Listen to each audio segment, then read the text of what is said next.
Paz e luz a todos os amigos do Diálogo Espírita. Hoje nós vamos falar sobre o Livro Espírita. A ADE Paraná, Associação de Divulgadores do Espiritismo do Paraná, além deste programa e do jornal Comunicação Espírita, também tem se dedicado ao longo dos anos à divulgação, à tarefa da divulgação do Livro Espírita. Para vocês terem uma ideia, cerca de 20 mil exemplares já foram distribuídos pelo Clube do Livro Espírita Curitiba e outros 11 mil através das feiras do Livro Espírita, cuja última edição foi em 2009. Então são mais de 30 mil exemplares. Atualmente nós estamos com um número muito reduzido de associados ao Clube do Livro, mas a gente vai falar disso mais à frente. Além disso, nós elaboramos o livro A Eficiência da Comunicação Espírita, publicado pela editora DPL de São Paulo. E também doamos 1.500 exemplares de livros espíritas às bibliotecas de escolas de segundo grau, aqui da capital do estado, e das faculdades e universidades de todo o estado do Paraná. Então, hoje nós vamos falar bastante sobre o Livro Espírita, são 10 perguntas e 10 respostas, para você entender melhor sobre a importância do Livro Espírita, como escolher, onde adquirir, etc. Na sequência, em As Razões dos Fatos, falarei sobre servir para curar, que foi tema do 17º Mednesp, realizado na capital de São Paulo no último mês de junho. Fique agora então com o Diálogo Espírita, número 647.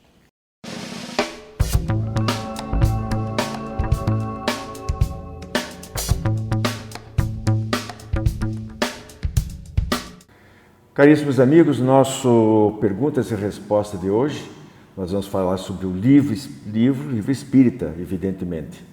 Nós temos 10 questões aqui que a Andréia com a Rose vão dividir nas respostas. Vamos ver o que a gente aprende sobre os livros para depois, quem sabe, aprender com os livros. A pergunta primeira, Andréia, por que ler livros espíritas? Bem, essa pergunta tem uma questão interessante.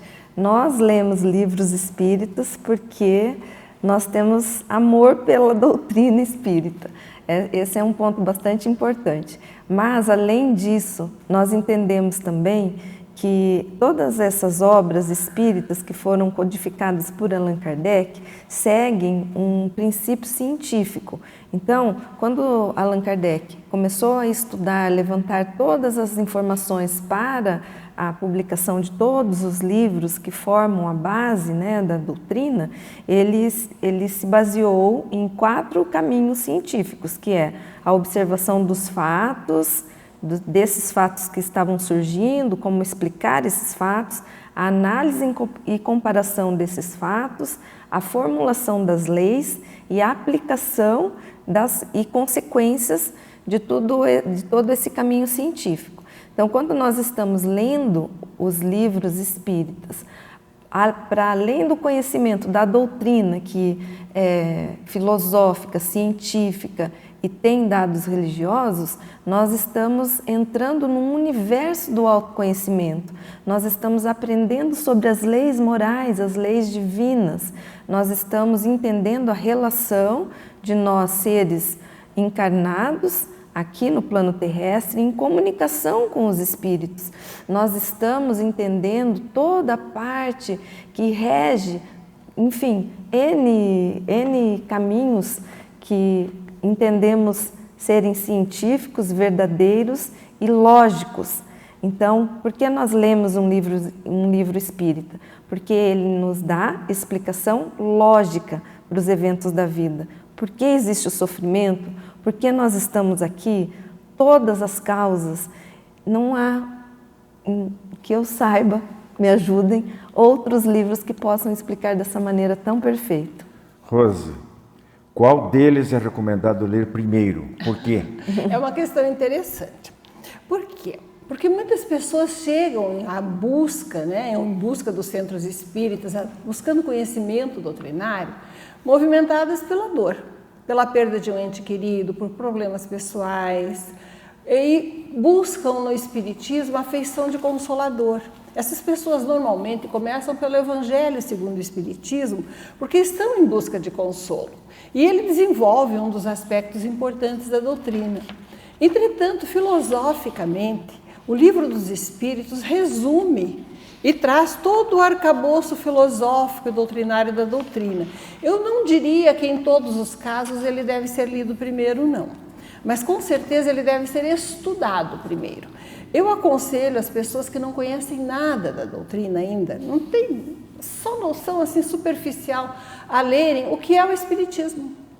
É um livro curtinho, sintético, traz todos os principais pontos doutrinários, narra alguma coisa, né, do surgimento histórico da doutrina espírita e é uma boa forma de introduzir com consistência, com a profundidade possível para um livro mais sintético, todos os aspectos principais doutrinários. Então, se você não conhece nada da doutrina, baixe em download free ou compre o que é o Espiritismo. Ele tem um resumo fantástico e para estudo ele traz algumas questões que você não acha em nenhuma das outras obras, então é muito interessante. Se, porém, você já tem essa noção geral e quer começar, como todo mundo que se aproxima da doutrina, né, deveria buscar, com um conhecimento mais aprofundado, mais sistematizado, debruce-se na obra básica da codificação realmente, que é o Livro dos Espíritos. Lá traz todo o arcabouço doutrinário, todas as principais questões filosóficas, e você vai encontrar uma diretriz segura, uma apreciação muito ampla dos principais pontos doutrinários. Rapidinho, um complemento, eu concordo plenamente com a Rose, sempre digo que o Livro dos Espíritos deve ser a prioridade. Agora, se a pessoa está muito aflita, se ela está sofrendo muito e bate na porta do Espiritismo, procurando consolação, então daí seria o Evangelho segundo o Espiritismo, partes dele. Começa também o Livro dos Espíritos, mas o Evangelho, porque vai falar diretamente ao coração, então ele vai ajudar muito. Andréia, o que é o Espiritismo não se coloca como uma das 5 obras básicas da doutrina espírita, mas o que são e quais são as obras básicas? As obras básicas são os 5 livros que Allan Kardec organizou dentro dessa estrutura científica, como falamos anteriormente. O primeiro dele foi publicado em 1857, que foi o Livro dos Espíritos. Aí o segundo, o Livro dos Médiuns, em 1861. Ele demorou aí 3 anos, né? Quase 4 anos, 4 anos de um livro para o outro. O terceiro foi o Evangelho segundo o Espiritismo, foi bem mais rápido, né? Porque foi em 1864. Em seguida, O Céu e o Inferno, 1865, e a Gênese, 1868. E o que é o Espiritismo, que a Rose falou também. Foi em 1858, né? Qual? Acho que 68, não? Não. Foi o primeiro, então. Porque o Espiritismo é antes do Livro dos Espíritos, ele é depois do Livro dos Espíritos, 58, né? Não me pergunte data, nem minha data de nascimento. Agora a gente vai pesquisar de novo, fugiu aqui um pouquinho da memória, mas foi o primeiro, foi antes, e a gente vai verificar isso aí certinho. Rose, quais são os tipos ou gêneros de livros espíritas existentes? Olha, é uma pergunta ampla, né? Depende do tipo de classificação que se adota.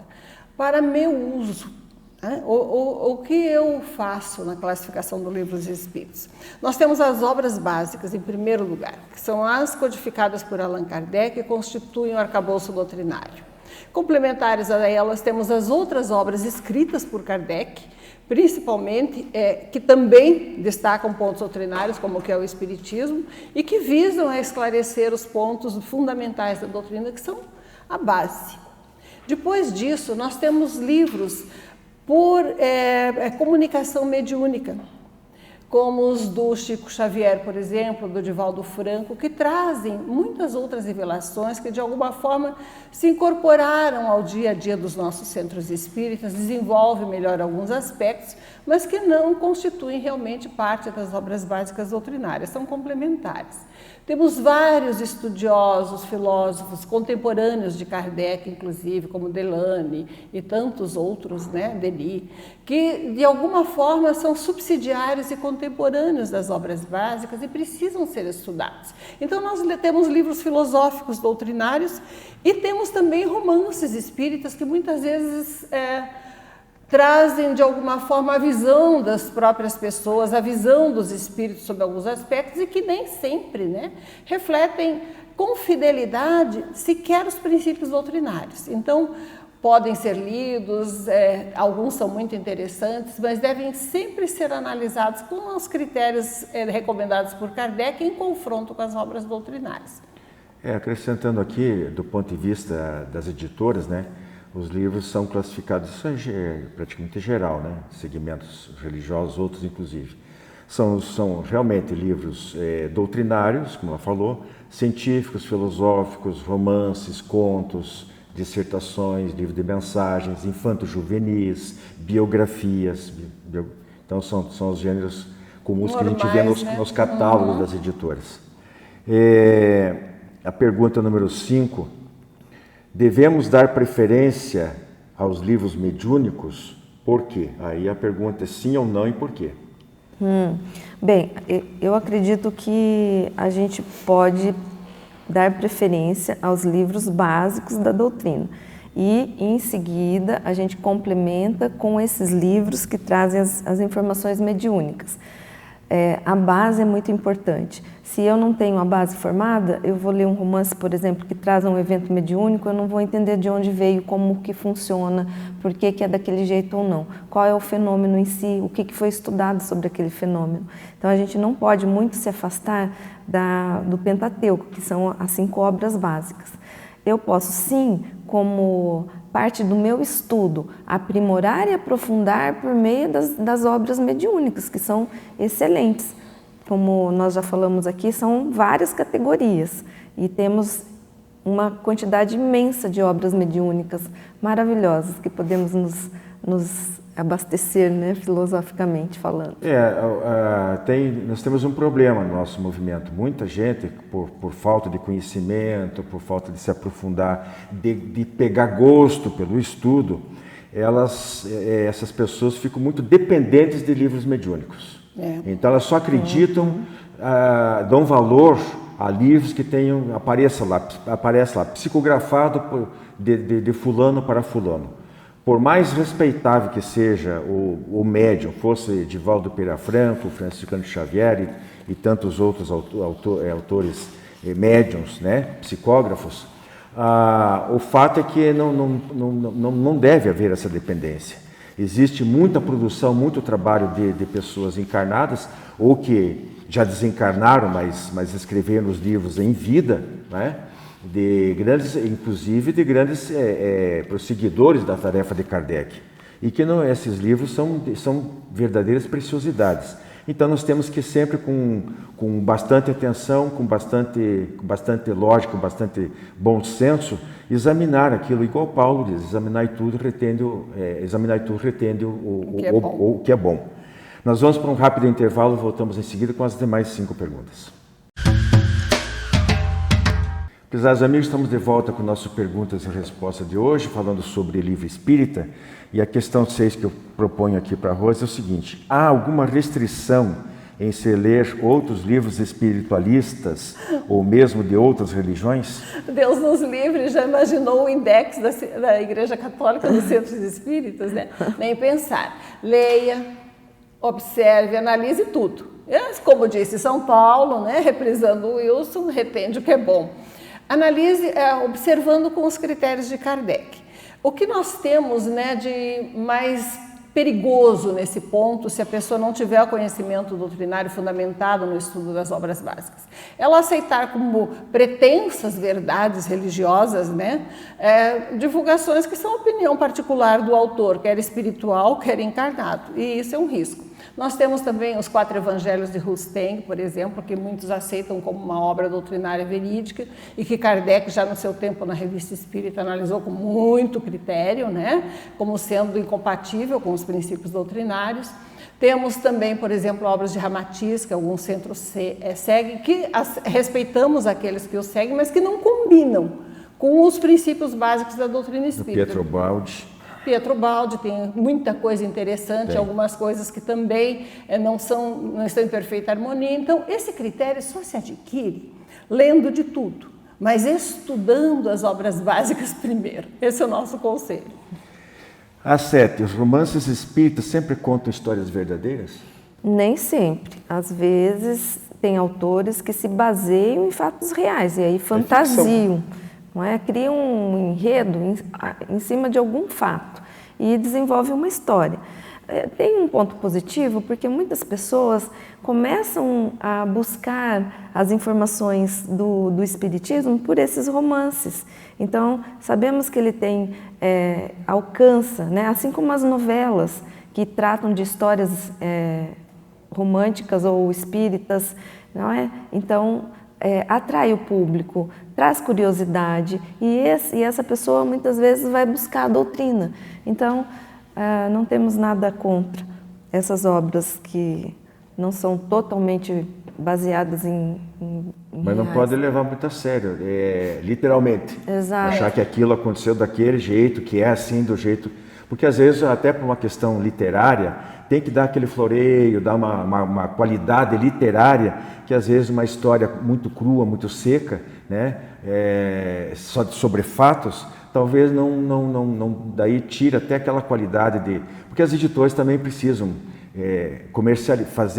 ganhar com o processo da comercialização, né? Não é tudo de graça. Alguém trabalha, o escritor geralmente ele abre mão dos direitos autorais, mas a editora gasta com a impressão, com o livro, com o material, ela precisa tirar o dinheiro dali. E se ela fizer um livro, uma coisa que não é palatável ao leitor, ela não vai vender, né? Como reconhecer os bons livros espíritas? Em parte já foi respondido. O que nós precisamos, todos nós, né? Em primeiro lugar, mesmo que seja psicografado, e principalmente se for, não acreditar em todos os espíritos. Analisar, verificar essas pretensas revelações de que Chico Xavier foi fulano de tal, que Joana de Ângeles foi cicrana, revelações que não temos como comprovar, jamais vão compor a base doutrinária da doutrina. Podem até ser verdadeiras, mas não são bons livros espíritas. Por quê? Porque não tem como comprovar se são verdadeiros ou não. Bons livros espíritas são aqueles que seguem os critérios do Kardec. Se trazem algum conhecimento novo, ele é universal, ele é geral, ele foi revelado por diversos médiuns em diversos pontos e está coerente com os conhecimentos científicos e filosóficos que temos até o momento. Podemos revisar esse conceito com o amadurecimento, com a experiência, mas no momento combinam com aquilo que a ciência aceita como verdadeiro ou que pode ter razoabilidade, verossimilhança ao menos.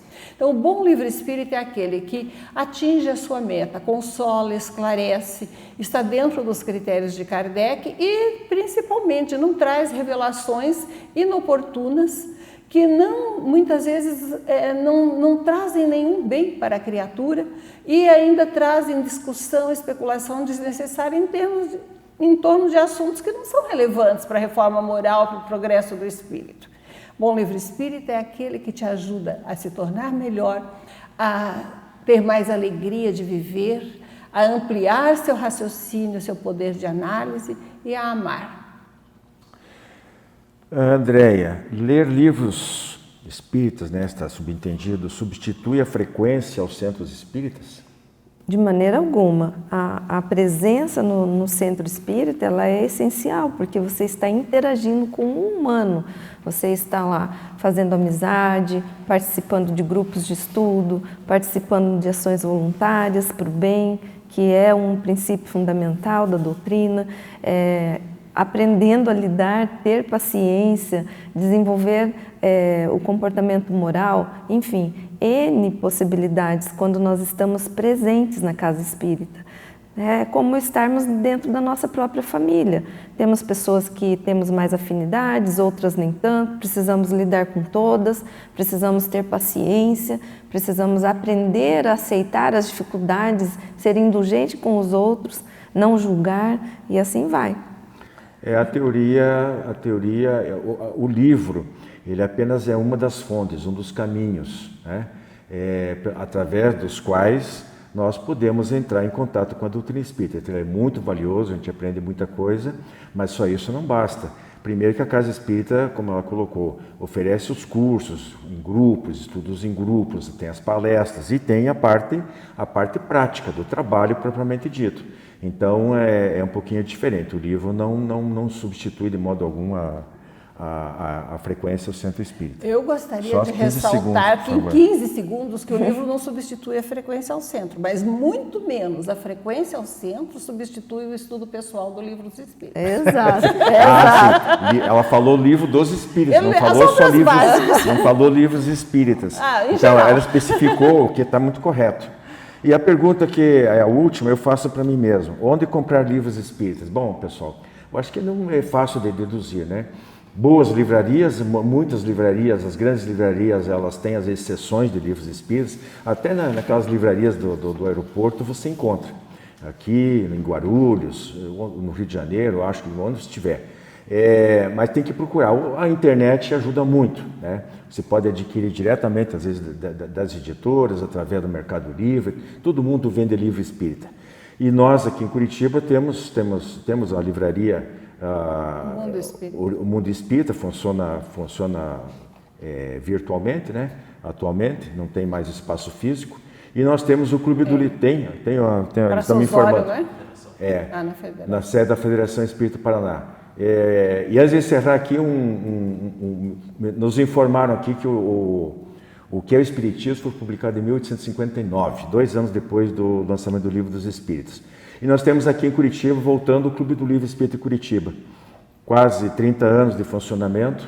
Então você faz contato conosco através do adpr@adpr.org.br ou através do 9877-2201, que a gente passa todas as informações. Você vai receber em seu domicílio um livro a cada 2 meses, com preço diferenciado, e fica a sua escolha, não é um livro imposto para todos os associados. Muito obrigado pela audiência, grande abraço, até a próxima. Você conhece o Clube do Livro Espírita de Curitiba?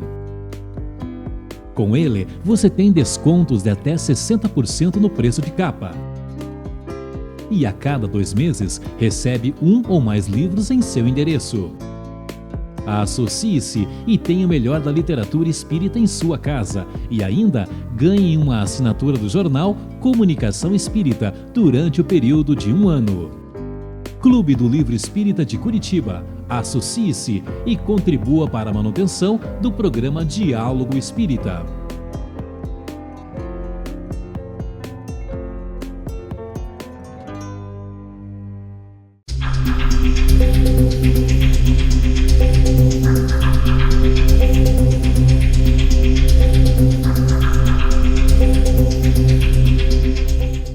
Prezados amigos, as razões dos fatos, nós vamos falar sobre o tema servir para curar-se. Esse foi um tema dos 17º BDNESP, que são congressos promovidos pela Associação Médico Espírita do Brasil. Foi realizado esse 17º em São Paulo, mês de junho. Mas nós não vamos aqui, eu não participei, não vi nada a respeito, nem antes nem depois. Vi apenas o tema e achei muito interessante e julguei que valia a pena trazer para cá, para a gente conversar um pouquinho. Por que servir para curar-se? Né? Nós, em primeiro lugar, nós entendemos que o Congresso, o pessoal que promoveu o Congresso, eles devem ter pensado, raciocinado que a referência iria tanto para doenças físicas como para as doenças mentais e doenças morais. Doenças morais, sim, porque todo desvio de conduta, toda prática do mal, todas as viciações, todas as imperfeições de caráter, né? Os espíritos dizem que as imperfeições são as causas dos sofrimentos E por que a gente sofre? Sofre em função da dinâmica, do funcionamento da lei de causa e efeito. Então, todo erro, como eu frisei, na área moral, ou no caso do corpo físico, com abusos em relação à saúde, com maus cuidados do veículo físico que Deus nos coloca à disposição durante a encarnação para nós aprendermos as lições necessárias aqui no palco terrestre, tudo isso é cobrado mediante a lei de causa e efeito. Nada fica sem reação. Para cada ação, uma reação. Então, o que a gente pode colocar aqui é essas duas naturezas, as doenças físicas, doenças materiais, que podem ser consequência de excessos, de abusos, de descuidos desta reencarnação ou de uma reencarnação passada, e o mesmo acontece com as doenças mentais inclusas aí nas físicas, né, porque decorre do próprio funcionamento do corpo físico, e as doenças morais. Como é que isso se processa? Quando de uma encarnação para outra, né, o que a gente faz de errado, inclusive através dos pensamentos, porque o pensamento também é uma energia, também pelos sentimentos e pelos atos, isso pode causar lesões no perispírito. E essas lesões se propagam, elas se mantêm muitas vezes de uma reencarnação para outra. Então pode trazer consequências já nesta vida, com aparecimento de alguma enfermidade, né? Pode causar problemas para o indivíduo, para o espírito, enquanto estiver desencarnado entre uma reencarnação e outra.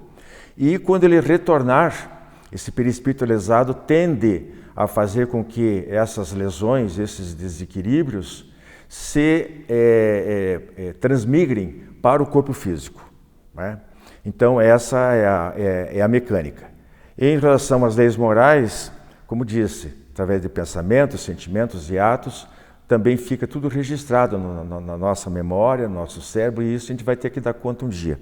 Então, o que a gente percebe é que muitas vezes o indivíduo, ele por ignorância, fraqueza ou teimosia, ele permanece agindo de uma maneira inadequada, tanto num sentido como no outro, né? Em relação aos cuidados do corpo físico, como moralmente falando. Ignorância, às vezes fraqueza ou por teimosia. E isso vai repercutir. Aí tem a seguinte solução. Nós dizemos que o indivíduo chega pelo amor ou pela dor. A dor são os efeitos concretos da ação da lei de causa e efeito. Fez, vai ter que se ressarcir. Porém, existe uma outra alternativa, que é a prática do bem em todas as suas extensões. E é isso que o tema do Congresso fala. Servir para curar-se. No momento que nós praticamos o bem, que nós ajudamos o nosso semelhante, seja da maneira que for, praticando tanto a caridade material como a caridade espiritual, nós estamos, de certa forma, amortizando as dívidas que nós teríamos que pagar somente através do sofrimento, da dor, através das expiações, como nós dizemos.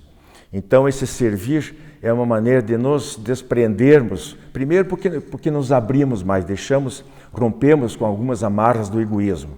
E em segundo lugar, porque nós estamos trabalhando pelo amor.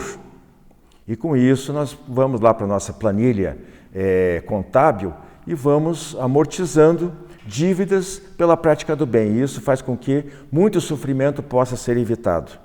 Então eu achei de extremo bom gosto, oportunidade, a escolha desse tema, servir para curar-se, porque é isso mesmo. Todos nós somos enfermos em algum grau. Em algum grau nós somos, senão não estaríamos aqui reencarnados na Terra. Se nós estamos aqui porque nós somos devedores de muita coisa, estamos também com as provas, também com algumas pequenas tarefas missionárias, mas acima de tudo nós temos muitas imperfeições para corrigir. E é isso que faz com que a prática do bem previna muita coisa e o que não previne pode remediar, como se diz, evitando que a gente passe por muito tipo de sofrimento. É esse o nosso recado de hoje. Um abraço a todos.